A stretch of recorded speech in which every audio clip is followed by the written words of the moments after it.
క్రీస్తునందు ప్రియులారా, మీ అందరికీ ప్రభువైన యేసుక్రీస్తు నామమున శుభములు. సందేహములను నివృత్తి చేయు సందేశములు అనే శీర్షికను నూతనముగా ప్రారంభించుచున్నాను. నేటి సందేశము మన తల వెంట్రుకలను లెక్కించుట ఎందుకు. మత్తయి రాసిన సువార్త 10వ అధ్యాయము 30వ వచనంలో యేసు ప్రభువారు మీ తల వెంట్రుకలన్నీ లెక్కింపబడి ఉన్నవి గనుక మీరు భయపడకుడి అని చెప్పారు. అంటే దేవుడు నిజంగా మన తల వెంట్రుకలను లెక్కించాడా?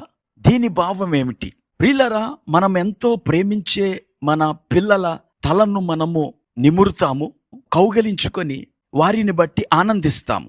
కానీ ఈ భూమి మీద ఏ తండ్రి గాని ఏ తల్లి గాని తమ బిడ్డల యొక్క తల వెంట్రుకలను లెక్కించరు, లెక్కించే ప్రయత్నము కూడా చేయరు. కానీ యేసు ప్రభువారు మీ తల వెంట్రుకలన్నీ లెక్కింపబడి ఉన్నవి అని ఎందుకు చెప్పారు? ప్రియులారా, ఈ విషయాన్ని దేవుడు ఎప్పుడు చెప్పాడంటే తనతో ఉన్న తన శిష్యులను, తన దగ్గరకు వచ్చిన ప్రజలను ధైర్యపరచడానికై దేవుడి మాట చెప్పాడు. మీ తల వెంట్రుకలన్నీ లెక్కింపబడి ఉన్నవి గనుక మీరు భయపడకండి. అనగా సర్వశక్తుడైన నాకు మీ విషయాలన్నీ తెలుసు, మిమ్మును గూర్చి, మీకు జరగబో వాటిని గూర్చి మీకు తెలియని విషయాలు కూడా నాకు తెలుసు అని చెప్పటానికే యేసు ఈ మాటను చెప్పారు. మనము ఎవరి గురించైనా తెలుసుకుంటున్నాము లేదా తెలుసుకున్నాము అంటే మనము వారిపై శ్రద్ధ పెట్టాము అని అర్థం. మన తల వెంట్రుకలు సైతం లెక్కింపబడినవి అంటే ఆయన మన గురించి పూర్తిగా ఎరిగిన దేవుడై ఉన్నాడు.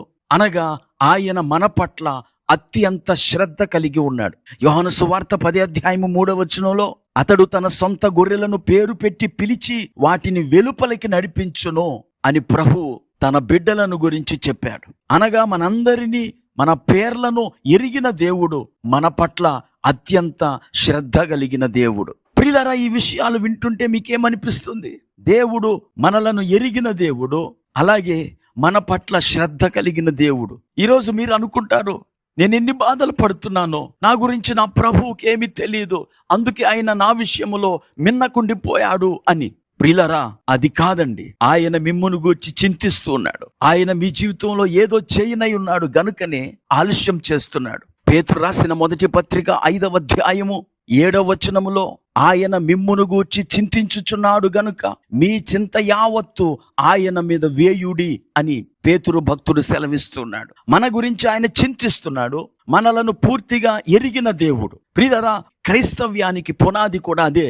అపోస్తలుడైన పౌలు తిమోతికి రాసిన ఉత్తరంలో ఈ విషయాన్నే తెలియచేస్తూ ఉన్నాడు. తిమోతికి రాసిన 2వ పత్రిక 2వ అధ్యాయము 19వ వచనం చూడండి. అయినను దేవుని యొక్క స్థిరమైన పునాది నిలకడగా ఉన్నది, ప్రభువు తన వారిని ఎరుగును. మన తల వెంట్రుకలన్నిటి లెక్క ఆయనకి తెలుసు. అనగా మన విషయములో అవసరమైనవి, అనవసరమైనవి కూడా ఆయన ఎరిగిన వాడై ఉన్నాడు. నహూము గ్రంథం 1వ అధ్యాయం 7వ వచనములో కూడా ఈ విషయాన్ని ప్రవక్త ప్రవచించాడు.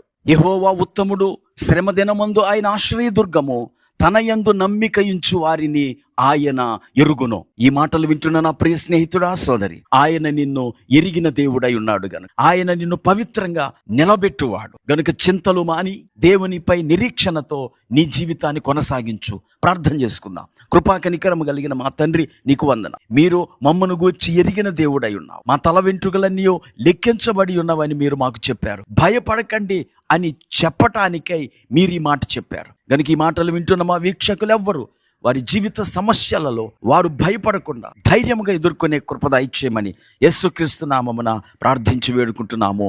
ఆమేన్.